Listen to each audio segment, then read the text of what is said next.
Good morning, all of you, in the mighty name of our Lord Jesus Christ. Amen. We are welcoming those who are watching us far away from their homes.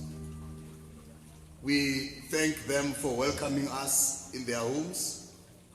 We say, yes, we are still set apart, but we are always together.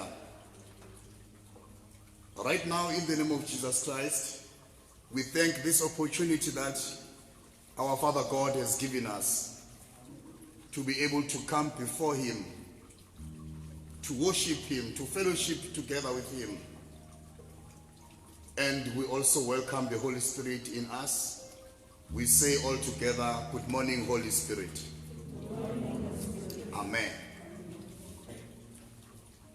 Just say high five to the person sitting next to you. Don't touch. Just say high five. Hola, hola, hola. Siyambonga uJesu Kristu.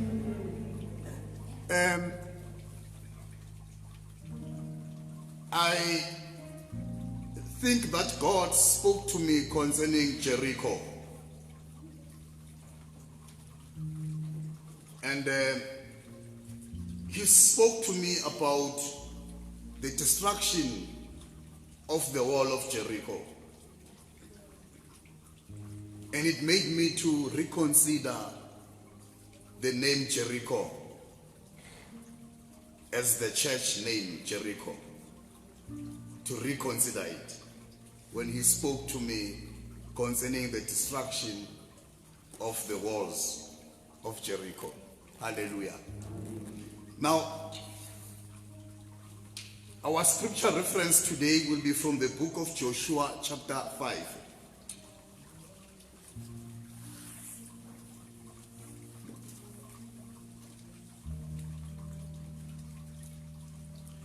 The book of Joshua chapter 5. We read verse 13 and verse 14 as the Holy Spirit guides and leads us. Hallelujah. Amen.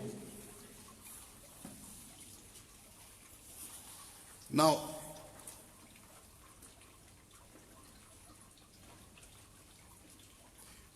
we all know about Joshua. Joshua is the one who was ordained after Moses died. Joshua is the one who led the children of Israel to the promised land, the land Canaan. Amen. So we are going to read 2 verses and allow the Holy Spirit to teach us in the name of Jesus. If you have it, you will say, I have it. Thank you. I read NIV English Bible. Subheading says, the fall of Jericho. Verse 13.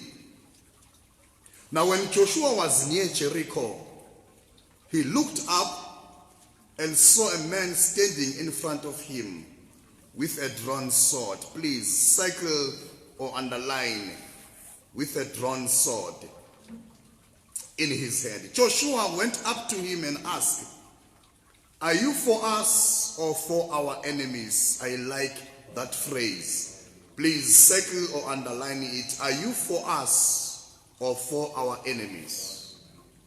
Verse 14 reads, neither, he replied, but as a commander of the army of the Lord, I have now come. Then Joshua fell face down to the ground in reverence and asked him, what message does my Lord have for his servant? Amen. You, with your Zulu version, read for us. Amen. Ngegama likaJesu Kristu. Amen. Amen. Sizofunda kuJoshua chapter 5 phasi kwesihloko isikhulu sebandla lasezulwini. Verse 18. Kwathi uJoshua esengaseJericho waphakamisa amehlo akhe wabona bheka nanso inqola malungana naye enenkemba yayo ihoshiwe esandleni sayo. UJoshua waya kuyo, wathi kuyo, uvuna thina noma izitha zethu na? 14 yathi cha, ifikile njengesikhulu sebandla likaJehova. UJoshua wayesewa ngobuso emhlabathini wakhuleka, wathi kuyo, ithini inkosi yami encekwini yayo na? Amen. Amen. Yeah, Living Translation. Yeah, Living Translation.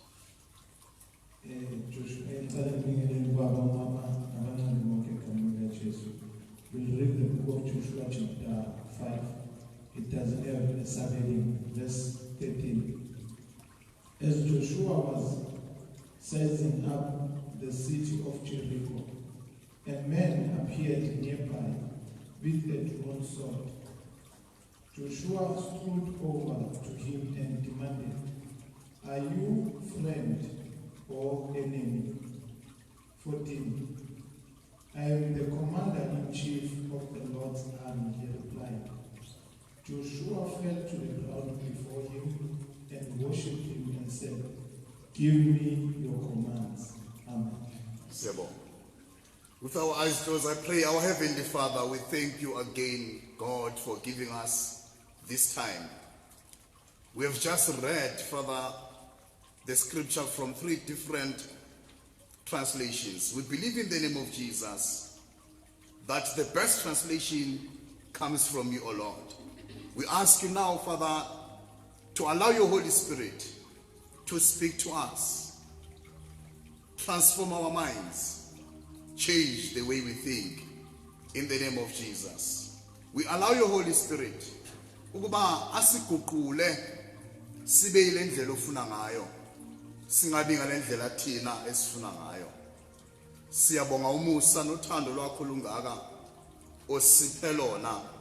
Sisaqala usuku lanamhlanje siqala ngawe sithi, in the beginning is God. We thank you, Father, in the mighty name of Jesus Christ. And all the saints will say amen. We need to understand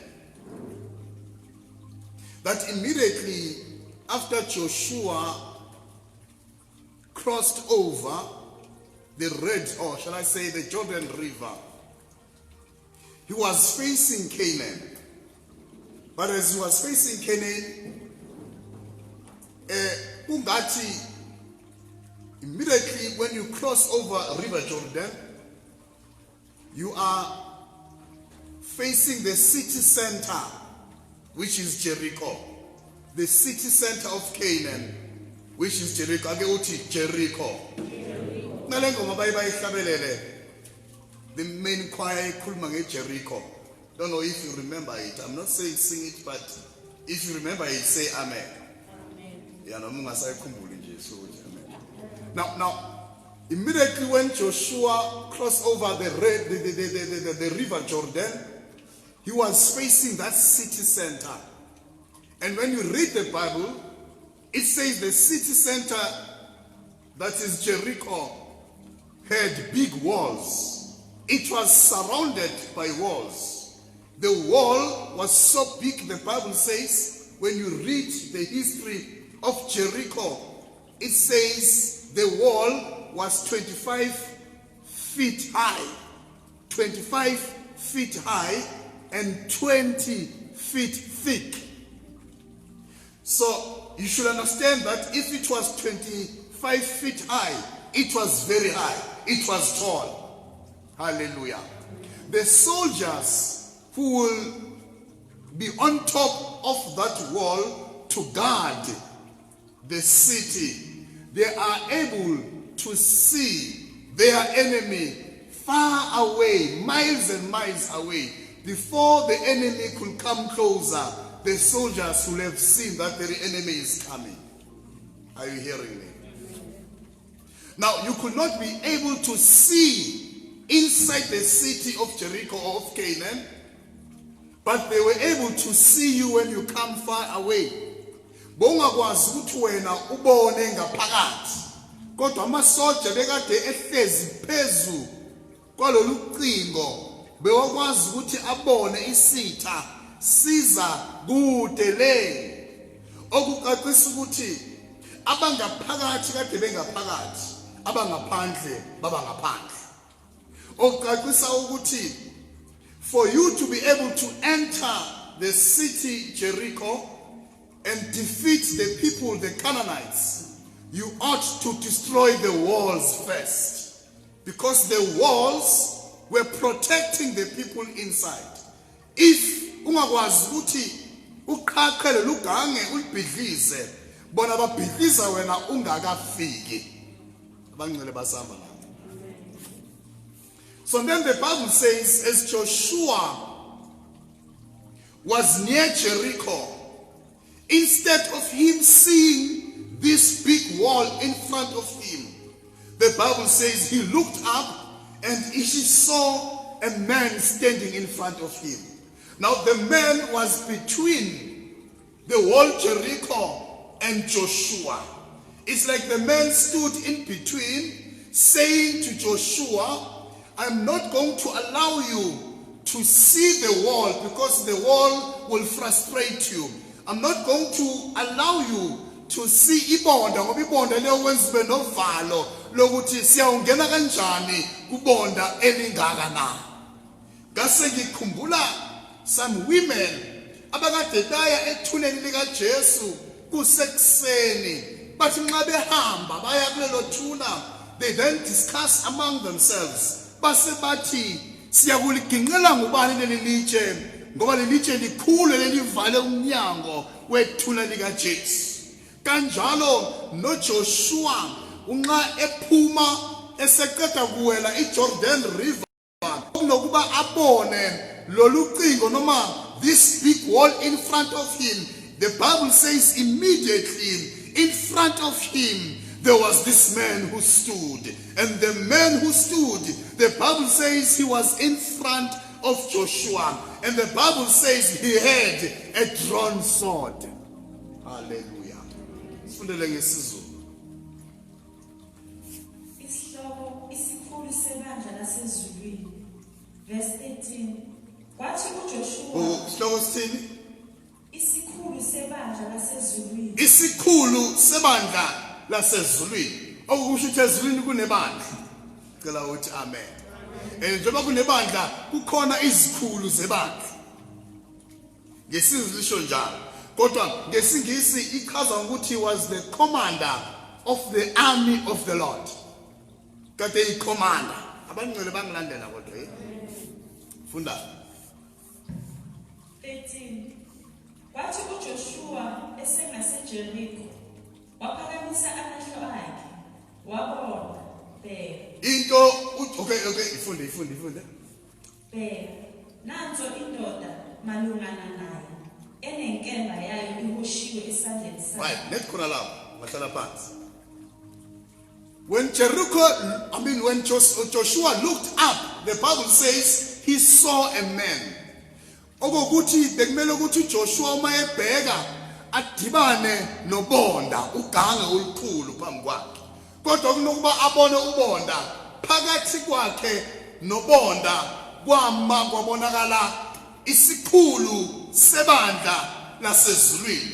Okuqaqisa ukuthi lesi sikhulu sebandla lasezulwini besizele ukuba uJoshua angabheki ubonda, angathuma eseyofacea izitha zakhe abheke iobstacle, angathuma eyofacea izitha zakhe zimdefeate angakahlanganisho nazo, ngoba lolu bonda belukhombisa ukuthi angeke usenze lutho thina amaKhananite ngaphakathi. Kwasekubiza kuba ke uNkulunkulu athumele isikhulu sasezulwini esizofike sime between Joshua and the wall. So Joshua had to concentrate on the man from heaven. He had not to concentrate from the wall, because now bekade concentrate kuleli bonda bekazozibuza umbuzo siyongena kanjani. Kodwa lengilosi yalethwa evele ekhayezulwini eyisikhulu sasezulwini yanqanda ukuba ingqondo yakhe namehlo akhe angabi kulolu donga kodwa abe kule ndoda yasezulwini. Kwangathi even us, as we face circumstances, as we face troubles, as we face problems, we should not just face them. Let us allow God to send angels who come from heaven with good messages, that when we look at these angels, we don't just see the problems, but we see problems solved. Are we together? The Bible says the man was standing in front of Joshua, and the Bible says he had a drawn sword. Thini ngesizulu drawn sword, inkemba enjani? Nanzo indoda malungana naye Indoda inkemba enjani? ihoshiwe esandleni. Yayihoshiwe, ake uthi hosha inkemba. Now a drawn sword will only mean one thing: I am at war, ngisempini. Mangabe inkemba ihoshiwe, ayisho ukuthi sengiqolele, kodwa inkemba nxa ihoshiwe kusho ukuthi ngiyabhidliza, ngiyabhubhisa, ngiyabulala. Mangabe le ndoda evela ezulwini iphethe inkemba, ilethe imessage kuJoshua yokuthi ngisempini. Kodwa the question uJoshua ekade naye engqondweni yakhe was this: uzolwa nami na noma uzolwa nesilwa nabo? Because this man that was standing in front of him, already the sword was drawn, ready for war. But now what confused Joshua was that, is this man for us or against us?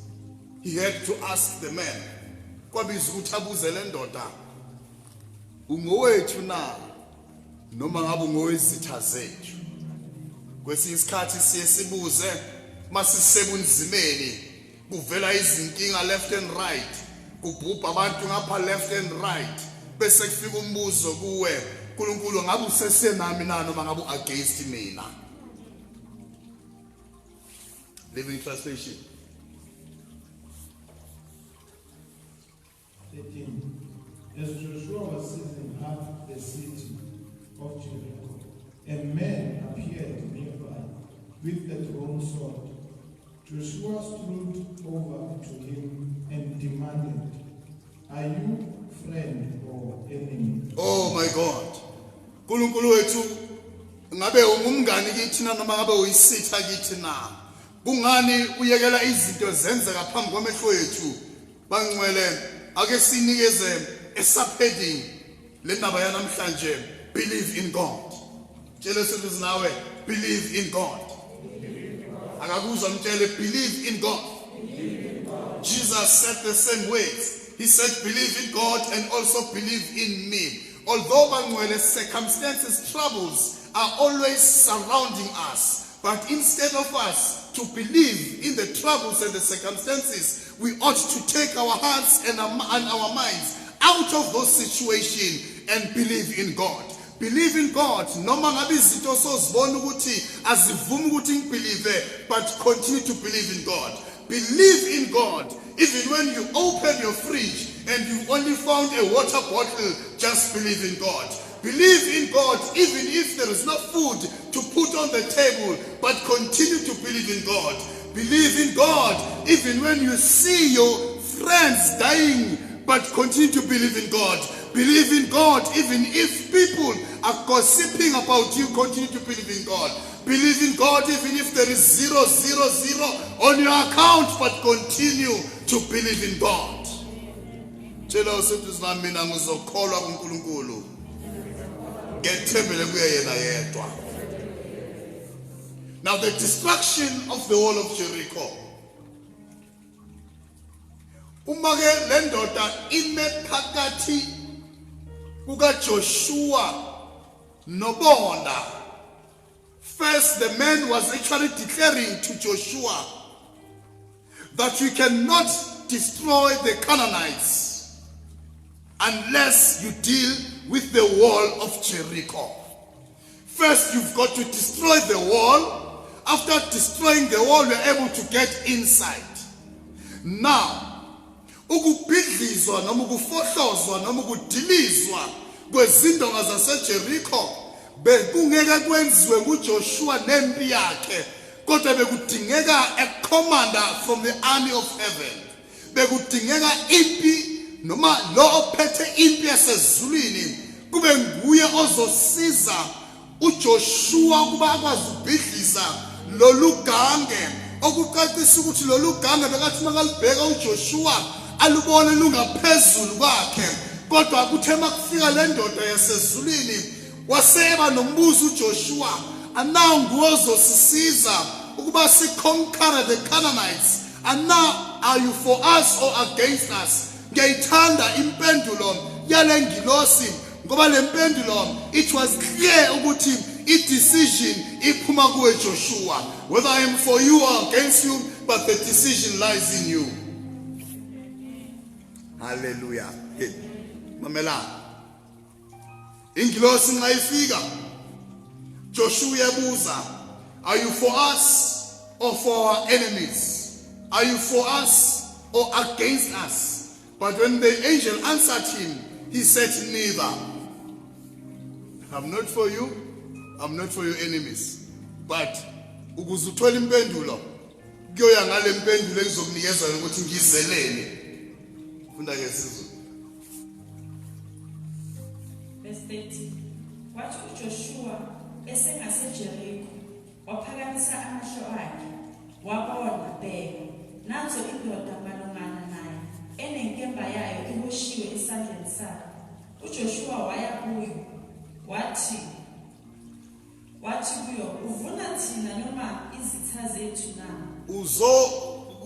Uqaqisa ukuthi ukweliphi icala useqaleni lethu noma ngabe useqaleni lezitha zethu na? Ngamanye amagama omunye nomunye phakathi kwendawo kuyafika isikhathi sokuthi azibuze ukuthi uNkulunkulu ungakimi noma ungasezitheni zami na? Umuntu onjalo usuke sekakhohliwe ukuthi uNkulunkulu akathathi maqala as long as umuntu abelieve kuye uNkulunkulu usesayidini lakhe.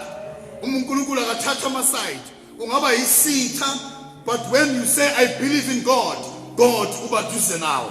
Ungaba ngumuntu othi ngumntwana kaNkulunkulu, if you don't believe in God uNkulunkulu akami nawe. Ngamanye amagama uNkulunkulu akathatha amaside. Uwe ongathatha iside lokuthi mina ngifuna ukuba ngakuNkulunkulu. uNkulunkulu sonke isikhathi he is always for you, not against you. The Bible says if God is for us, who can be against us? Problem he believe.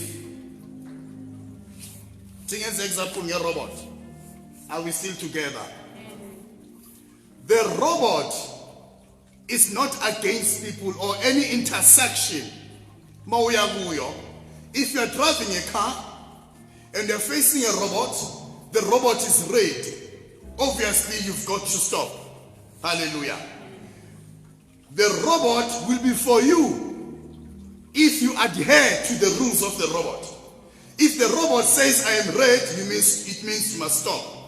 But if you pass when the robot is red, it's not the robot that is against you. You did not adhere to the rules of the robot. So if the robot is green, you can pass safely. So is God. I'm not saying God is a robot, but what I'm saying to you is that God, uNkulunkulu qobo lwakhe kwayena, akusi uNkulunkulu othi ngithatha iside lakho ngoba ngiyakuthanda. Uthatha iside lakho mangabe wena uthatha iside lakhe. Yiliphi iside lakhe? Uthi mina ngipleaswa ukukholwa kwenu. Ngithokoziswa ukukholwa kwenu. Hallelujah. Now, the walls of Jericho. Bengana muntu ongazisunduza ziwe. Besidinga ibulldozer ukuze sikwazi ukuwa. Lezi zindonga mawufunda iBhayibheli zitshela ukuthi akekho umuntu obekade engakwazi ukungena ngaphakathi, akekho futhi umuntu ebekwazi ukuthi aphume. These walls were tightly closed. Ngendlela yokuthi abangaphandle. These walls were not allowing anyone to get inside or those who are inside to come out. They were tightly closed. So Joshua asked the man, are you for us or for our enemies? He answers him, neither. He replied, Funda ngesizulu, verse 14. 14. Yathi cha ifikile njengesikhundla sesandla. uNkulunkulu ungowethu la ichibini na noma ungowezitha athi cha. Akuthiwe izinto zinawe cha. Manje leli gama elithi neither elithi cha liphendule uJoshua ubuza imibuzo emibili. Ungowethu na noma ungabe uvuna izitha na noma ngabe wezitha na? Ingilosi ithi cha. Shuthi akumelanga izitha futhi akumelanga wena. Cha. But now into engimele. Uthi but as the commander of the army of the Lord I have come. Ngamanye amazwi, the reason I have come is not that you called me. The reason I have come is not that you commanded me to come here. The reason I have come is not that your enemies commanded me to come, but as the commander of the army of the Lord, I have been commanded by the Lord to come. It means I do not hear people on earth, but I hear God. And those who hear God, I am for them. Are you hearing me? So when he says, neither, he replied, but as the commander of the army of the Lord, I have now come. The reason I have come, Joshua, is not to be for you or to be for your enemies. It's not to be against you or against your enemies, but I am just here because ngizwe ubaba athi hamba ufike kuJoshua. I-decision yokuthi uJoshua abone ukuthi nginaye izophuma kuye, hayi kuwe. Hallelujah. Okay, sidlule la masinyana. When we read the history of the church, there is somewhere where the founder of the church is given the name of the church. Hallelujah. And when he says, igama lale nkonzo nganikezwe na kwathiwa, okay, who knows the original name of the church? Cela umnikeze mic asitshela ukuthi what's the original name of the church? Shesha. Hallelujah.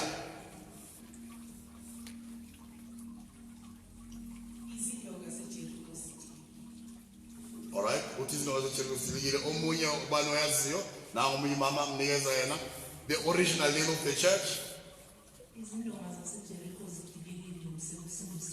There you go. Yebo.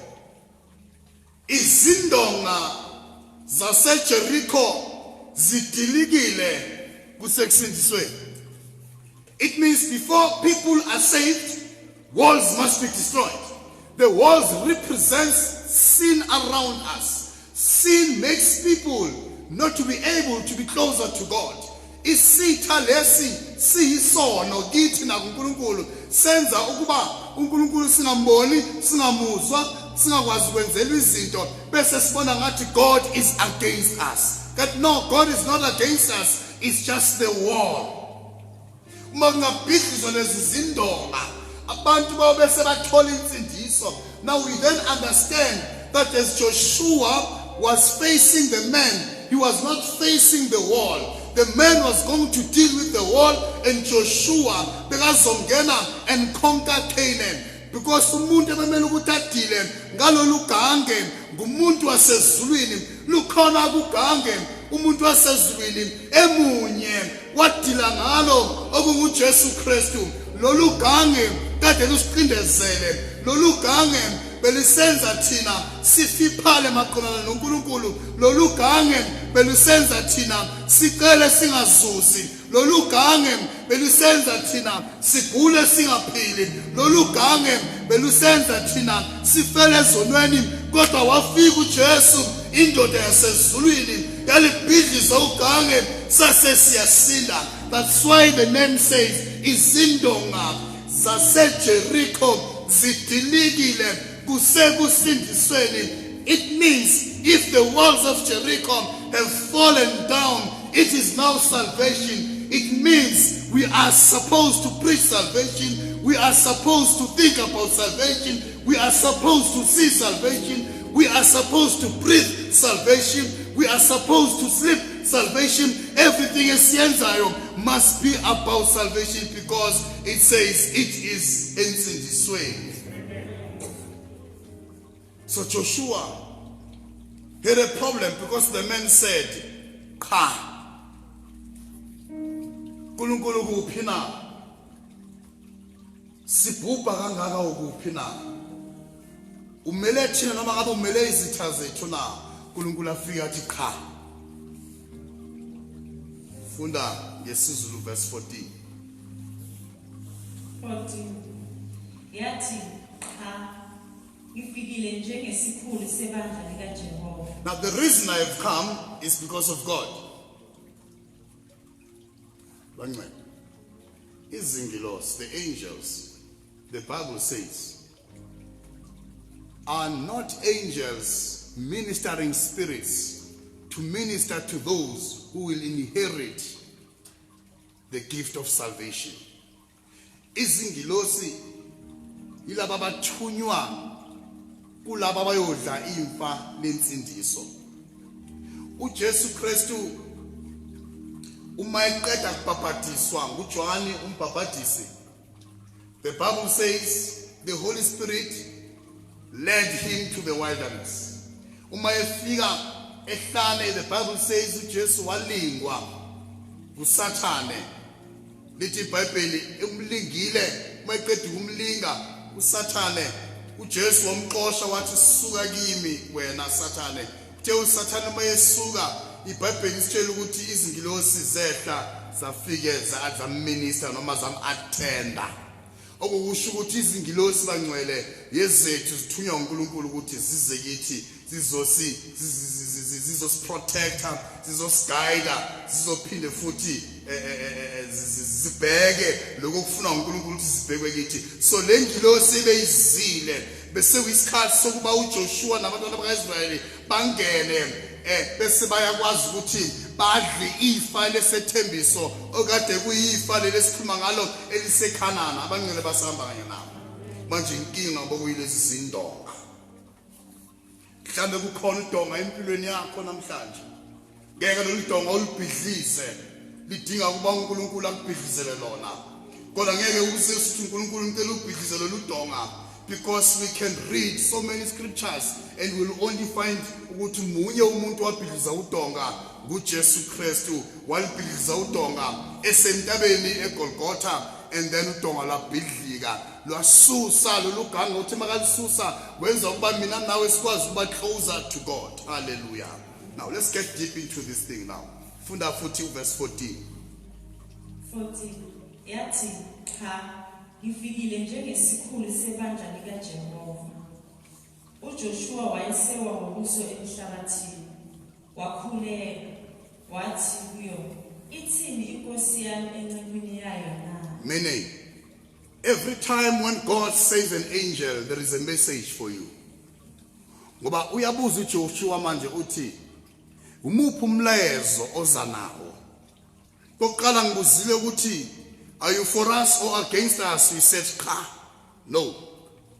Now so ngitshela ukuthi uphume ezulwini. Sengiunderstand ukuthi awusumuntu nje wala emhlabeni. Ngiunderstand ukuthi awuveli kwelinye izwe kodwa uvela ekhaya ezulwini, futhi kunomlayezo ongiphethele wona. Uthini umlayezo? Sifundele u14 ngeLiving Translation. 14. I am the commander-in-chief of the Lord's army in the land. Joshua fell to the ground. Buza sothi now, who are you? Ungubani wena? So Joshua had to deal with somebody as was introduced akuyamtshela ukuthi lo muntu ozoba naye ngumuntu ohlobo olunjani.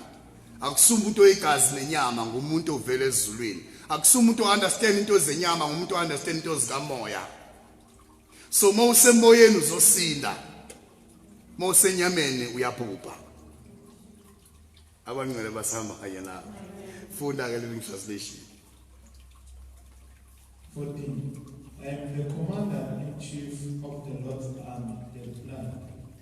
Joshua fell to the ground before him and worshipped him and said, give me your commands. Uthini umlayezo oza nawo?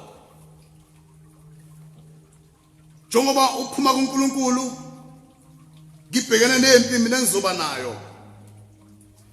Yini ile uNkulunkulu akunikeze yona ukuthi uzonginikeza yona mina. Ngoba ngibhekene, I'm facing the walls and I want to conquer the Canaanites, but I cannot because of this wall. Now the message ingilosi yayileta kuJoshua, it is the message that saved Joshua if Joshua believed in God or believed in the message that God gave the angel. Hallelujah. When we go to the book of Joshua chapter 6 and read verse 2, you will therefore find the message. Now the message, it therefore tells us ukuthi le ngilosi mayifika kuJoshua, was it against Joshua and for the enemies of Joshua? The message itself will tell us. And Joshua, from the message, when he believes in the message, then he will know that this angel is for me, it's not against me. Read verse 2. Joshua chapter 6 verse 2. Joshua chapter 6, phansi kwesihloko, ukuchithwa kweJerikho. Ake uthi ukuchithwa kweJerikho. The destruction of Jericho. Now, when we speak about the destruction of Jericho, it means Jericho beyivimbela abantwana bakaNkulunkulu ukuthi bahlangane babonane noNkulunkulu. Wo, ngicela nambele kanye nawe. Mawuqala uthi Jericho, what comes into your mind? Mabathi ukhonza uthi Jericho, what comes into, okay, say someone it does not worship together with us here. Bese athi kuwe ukhonza wesuthi Jericho, what comes into that person's mind?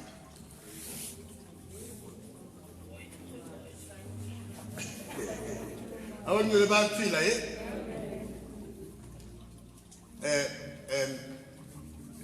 khona kube khona wami niki imakha akaphendule mana ngifuna ukuhleka kancane nje ngeke ngihlekise. Ubani? Nikeza imic masinyane, nangu baba Mahlangu lapha ya.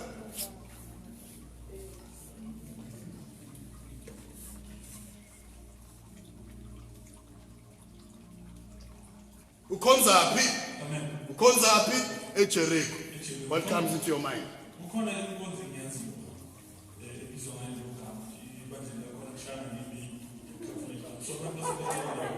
They think about that. Listen to me. The name Jericho must be out of our minds. But what must be in our minds is salvation. Izindonga zaseJericho zinjani? Kukuphi? Masidilikile, it means they are no longer here. What is standing is salvation.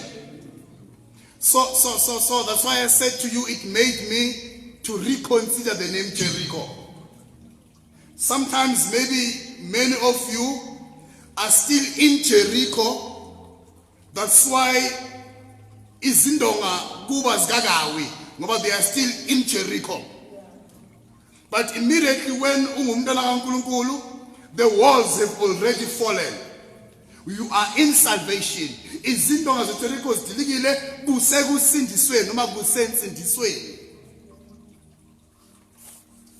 Now, funda lempendulo evela noma the message that comes from God to Joshua. Verse 2. uJehova wathi kuJoshua, bheka, nginikele esandleni sakho iJerikho nenkosi yayo. He says, see, I have delivered Jericho into your hands.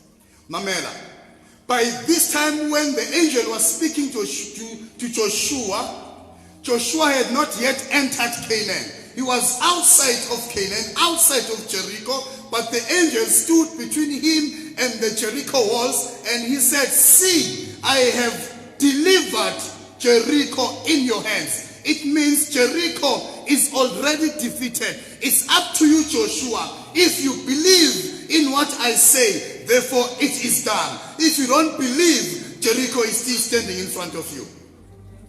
So now that answers the question, are you for us or for our enemies? If you believe, I am here for you. If you don't believe, I am against you. It's in Living Translation. Verse 2.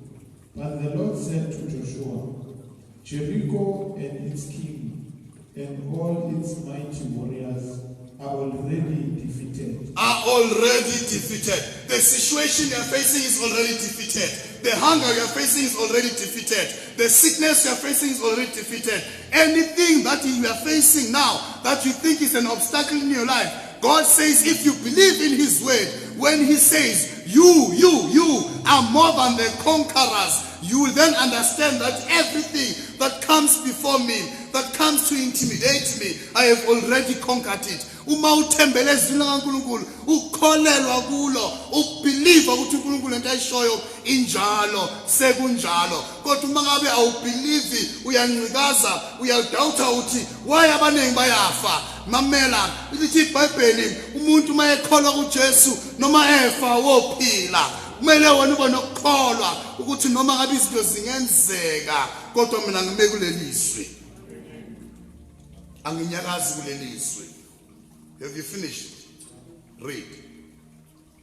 Jericho and its king and all its mighty warriors are already defeated, for I have given them to you.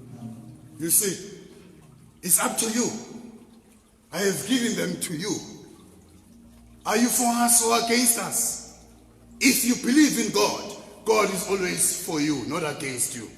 But if you don't believe in God, you will see as if God is against you, but no, He's not against you. He's just waiting for you to say, God, I believe in you. Immediately when saying, "Nkulunkulu ngiyakholwa, ngiyathemba kuwe," izinto zibona ziyenzeka empilweni yakho. So, we are facing serious troubles, serious circumstances. We ask ourselves, "Kanti uNkulunkulu kuphi na?" And we do forget ukuthi uNkulunkulu means what He says. When He says, "I will never leave you nor forsake you," it does not mean when you are facing difficult situation, God has forsaken you. But He will forever be with you. Mamela, izinto zala emhlabeni noma singaba kuzo noma zona zingasiqindezela, but ziyawundlula. But what will stand for the test of time is the word of God. Liyawuhlala limile njalo. Mangabe yena ashilo athi, "I will never leave you nor forsake you." Noma ngabe izihlobo zinganishiya yena ngeke azishiye. Noma singashiywa yini emhlabeni yena ngeke asishiye. Okuhle yiloku, uzoba nathi la kulelizwe, abe nathi nanxa sesingale. Nale ngoma man ekhuluma ngezindonga zaseJericho zithilile. Do you know it?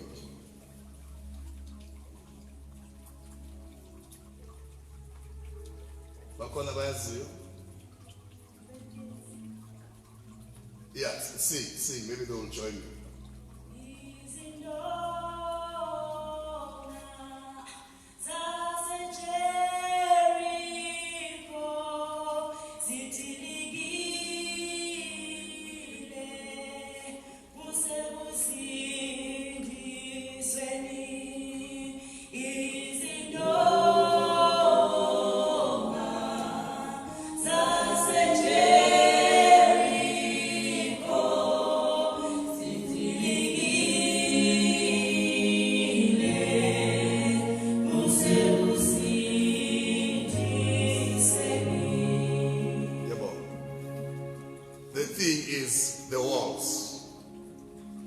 When you come out of this building, we are still going to face your walls.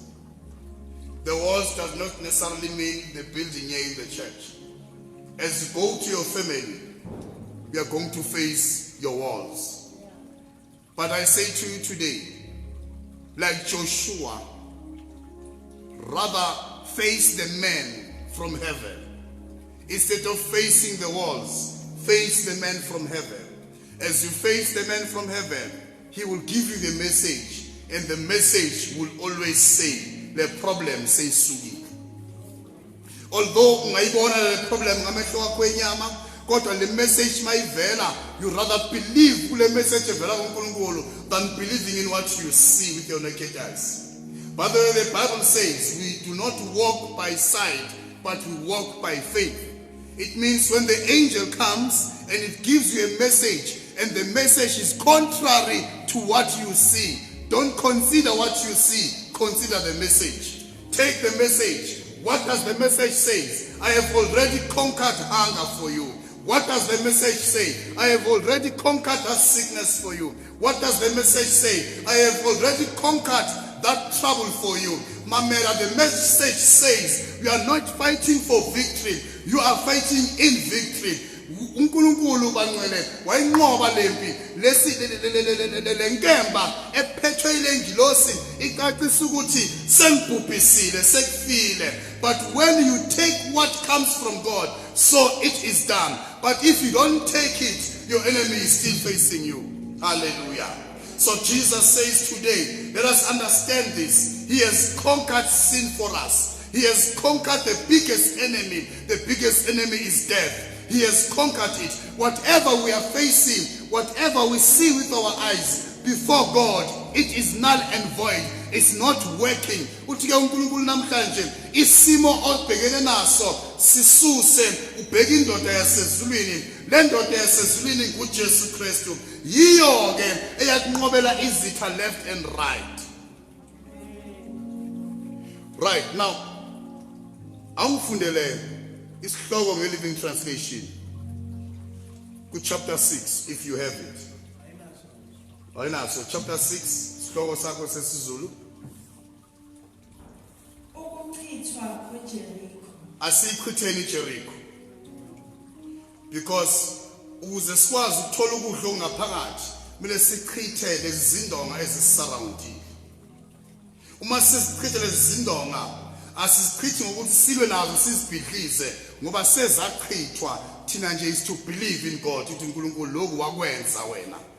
Bangcwele yonke into oyifunayo empilweni yakho, as long as kungeyakho uNkulunkulu sekakuphila yona. So kuya ngawo ukuthi uyabelieve na. uNkulunkulu, are you for us or against us? All the time God is for us. He is never against us. Kuya ngokukholwa. Uye ubone kwesinye isikhathi ubone ngathi izinto ziyakulungela.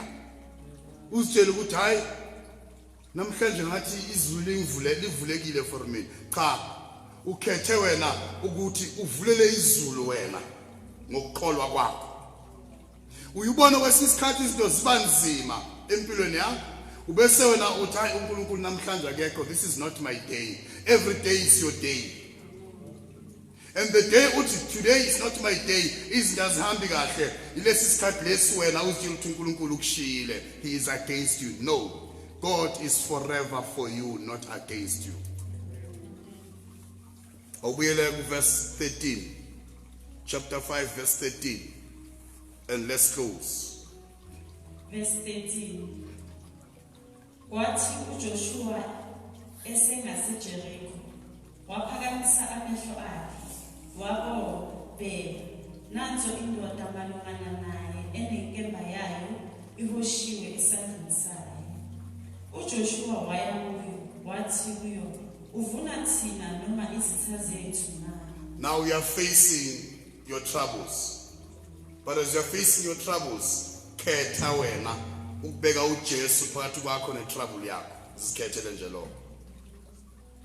Musu kuzibambela nezandleni zakho izokusinda. Uthi wonke osindwa makalethe imithwalo kimi ngizomthwalela yona. Uthi mina ngiyomthweso wami umthwalo wami umthwalo lula. Uthi lo muntu makafunde kimi. So namhlanje uNkulunkulu uthi indodana yami ikhona phakathi kwenu ngumoya wakho ingcwele. Izingilosi zikhona kini. Kodwa imilayezo engiyiletha kini imihla namalanga niyakholelwa kuyo na? Noma ngabe nikholwa izinto enizibonayo. Faka momme ngezinyawo zakho.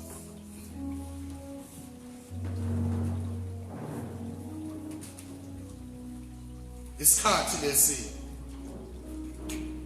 sokuba umuntu angabheki lokho akubonayo, kodwa ezwe lokho kuvela kuNkulunkulu akuthatha ahambe nako agijime nako.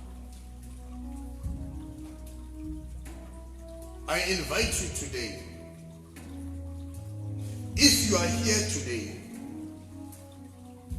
and still feel that there is this wall that is standing between you and God, I ask you to come before God. And whatever God has said in his word, when you believe it, whatever you are facing, it has already been destroyed. Mangabe ukhona ke phakathi kwendawo namhlanje uthi mina ngiyezwa uthi lolu gange noma lolu bonda ngiyalibona ngathi lusamile, ngiyocela ukuthi ume la, ume la, ume la, ume la. Mangabe ukhona mawuthi ngiyaluzwa lolu gange lumile maqondana nami, bangisiza bo Asha ke la, bangami duze nomuntu bo Asha.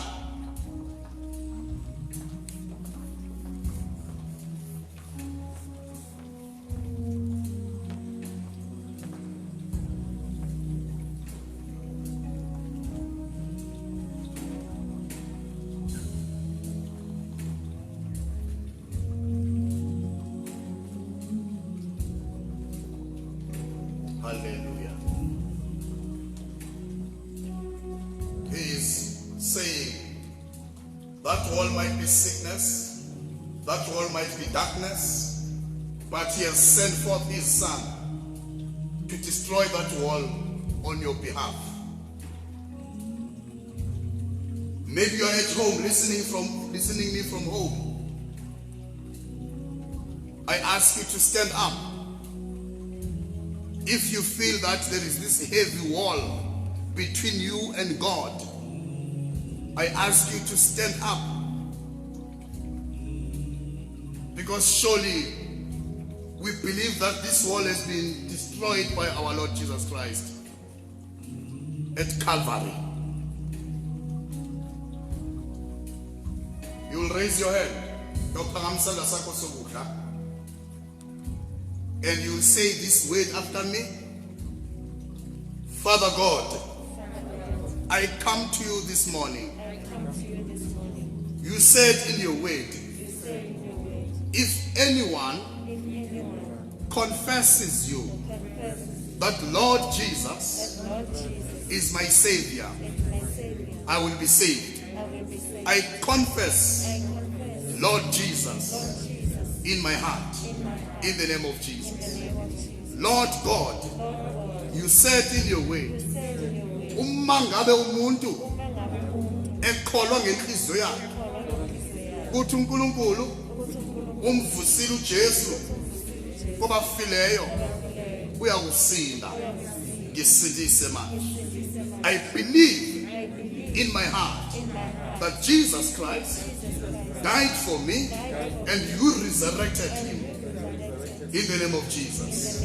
Baba, nalubonda ngiyakholwa lususiwe kuJesu Kristu, ngiyakholwa alusekho kimi ngegama likaJesu.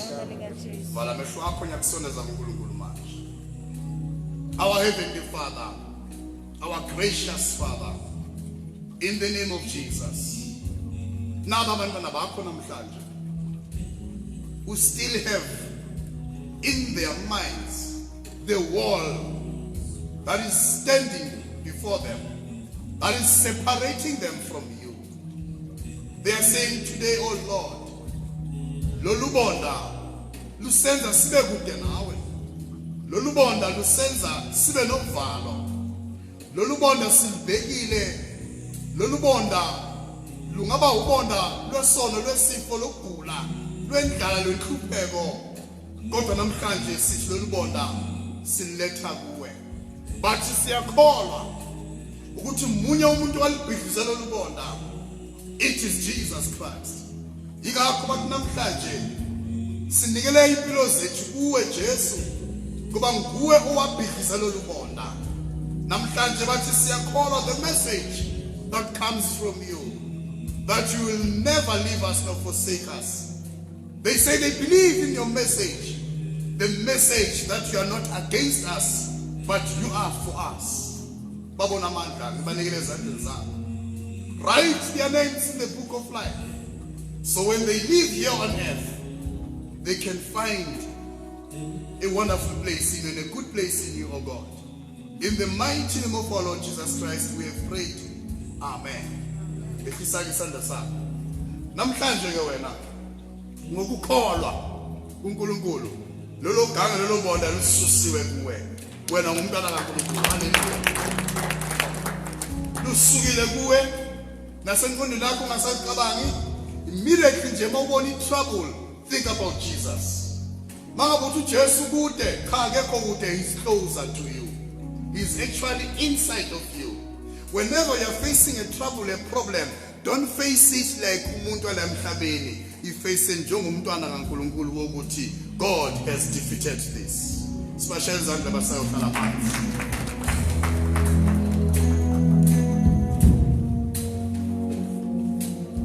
Sibashayela izandla kakhulu bathi.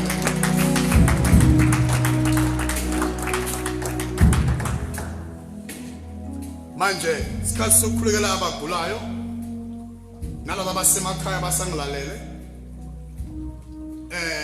angazi ubani oshawa ikhanda like repeatedly. Now ungezi bengibuza nje ubani oshawa ikhanda repeatedly lapho ukhoza uzophangamisa isandla sakho ngikubona ukuthi ubani nobani. All right, okay, yehlisa isandla sakho lelo khanda uNkulunkulu uzokuphilisa kulo manje. Even if you're at home, you've got this pain in your head, the headache, God is healing you now in the name of Jesus. Sonke isifo sanqotshwa ngeKristu. Akukho bonda angaliphikisanga uJesu Kristu. Ngiyakukhulekela. Ngibonga impilo baba ongazange wala ngayo.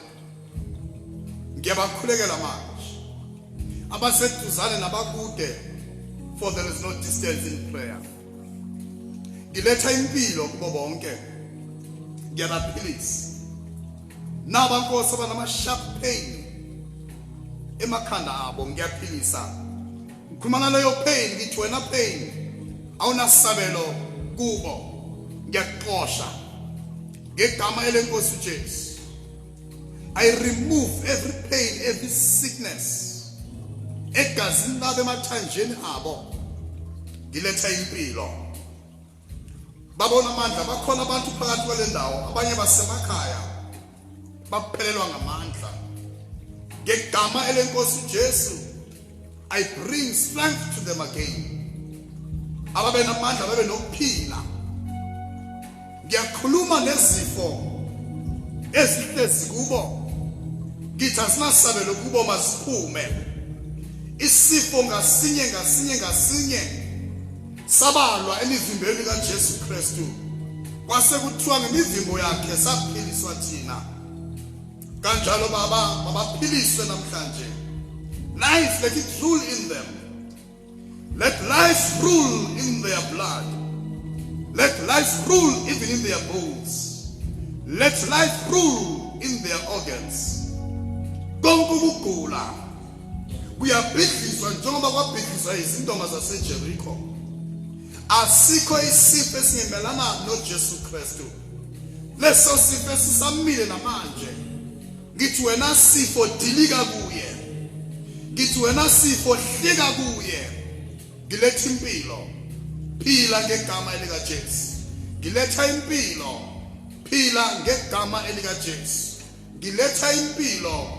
Be healed in the name of Jesus. Amen. Zizwe ukuthi njani. ngoJesu Kristu ophilayo uphilile. Nawe osendlini ngoJesu Kristu uphilile. Zizwe ukuthi lelo khanda lisakuphethe na. You are healed in the mighty name of Jesus Christ. Amen. Before siyake emnikelweni ngicela uhlelo ukuzizwa zizwe ukuthi are you still the same? Because as far as I'm concerned, we are no longer the same. Because I'm going to ask 3 individuals to come and tell us how do they feel now. Now it's time for us to say to those who are at home, we love you. We love you. Siyabonga.